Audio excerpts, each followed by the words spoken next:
Let's do some international news now. Military junta has condemned what it refers to as a clear breach of its airspace by French military aircraft, warning of potential consequences should it happen again. This comes as France is accused of urging the European Union to impose sanctions on the military regime for failing to honor the ECOWAS timeline for a return to democratic governance. In a statement on Wednesday, the military government accused the French military plane of switching off its transponder so it could not communicate with Malian aviation authorities. The French military has meanwhile denied the claim, saying that plane's transponder had been switched to military mode. All procedures were respected and the aircraft's flight plan had been approved. Now, joining us for more on this is Dr. Kabir Adamu. He's a managing director of Beacon Consulting Limited, a renowned firm providing enterprise security risk management and intelligence solutions in Nigeria and the Sahel. Thank you very much, Doc. Now, how seriously do you think France will be taking this threat from the junta in Mali? Thank you for having me. Very seriously, in the sense that this is a formal statement coming from a sovereign state to another sovereign state that is being hosted by that state.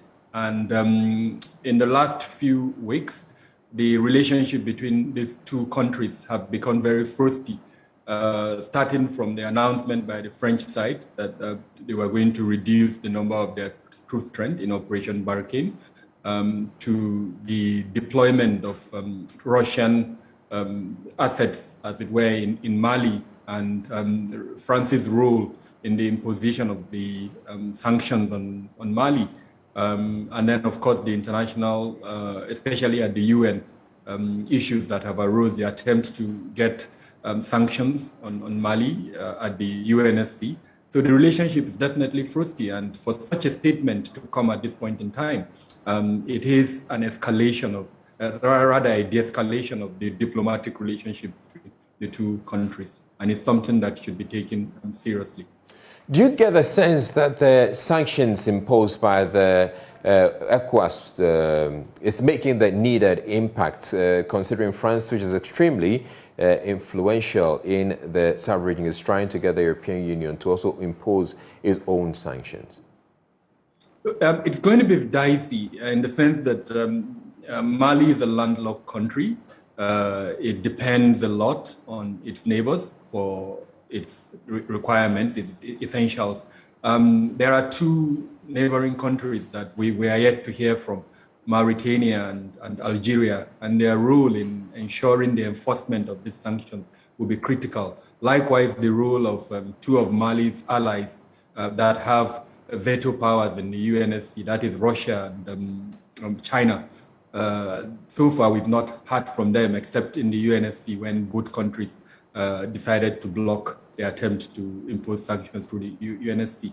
Now, no matter how effective the ECOWAS sanctions are, no matter how effective France mobilizes other countries, if these four blocks that I mentioned are not, we don't get the buy-in of them, then the effectiveness of the sanctions is going to be very loose. The third element is the porosity of African borders.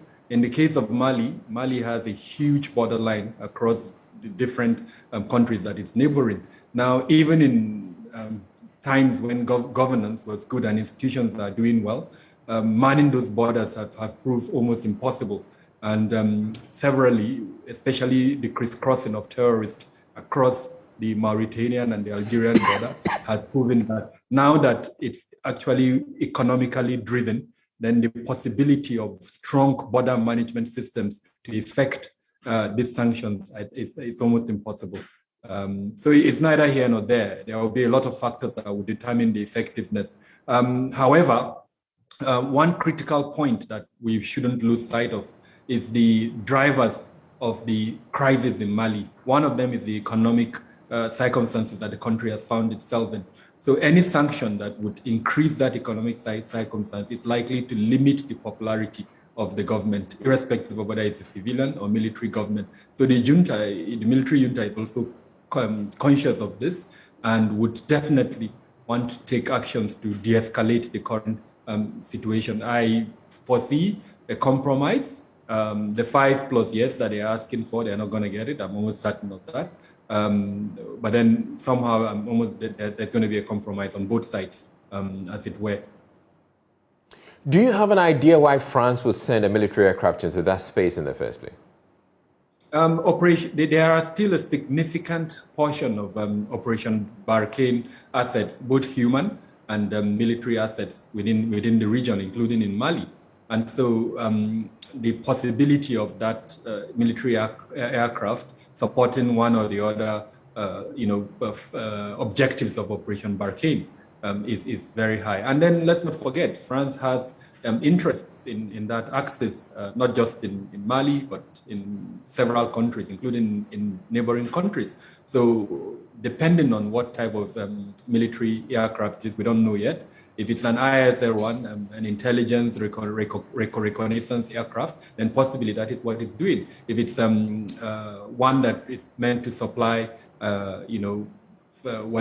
whatever it is to its troops there, then maybe that's what it is. Suffice to say that France has several reasons why it is going to maintain some form of presence in Mali. And that buttresses my earlier point that it is in the interest of all sides to reach a compromise agreement. Do you foresee the possibility that the junta may decide to evict the French troops? Well, that has already kind of started happening. The fact that they have met some kind of agreement with the Russians, the two countries are not going to be in the same space. It's almost certain. They represent different interests, and France is already mobilizing its allies to ensure Mali does not continue with this trajectory. Mali is bent on continuing the trajectory. It needs the support of this Russian support. So it's very likely that if France does not take up the gap that it created when it decided to withdraw, Mali would continue with this rapprochement with Russia, and that friction will continue to remain until the junta hands over to a civilian government. Ejecting France is not an option for Mali. It would create more problems for it, but this type of strategic diplomatic moves to give it some form of capacity to negotiate, it would be probably its best option. If the chips are down and the sanctions remain and the popularity of the government is declining, then yes, it could take rash measures like that. We've seen it in several other countries where military juntas take actions as a result of desperation. Here too, that possibility is there if the junta becomes very desperate as a result of some of these measures by international partners. All right, thank you very much, Dr. Kabir Adamu, for joining us with your insights.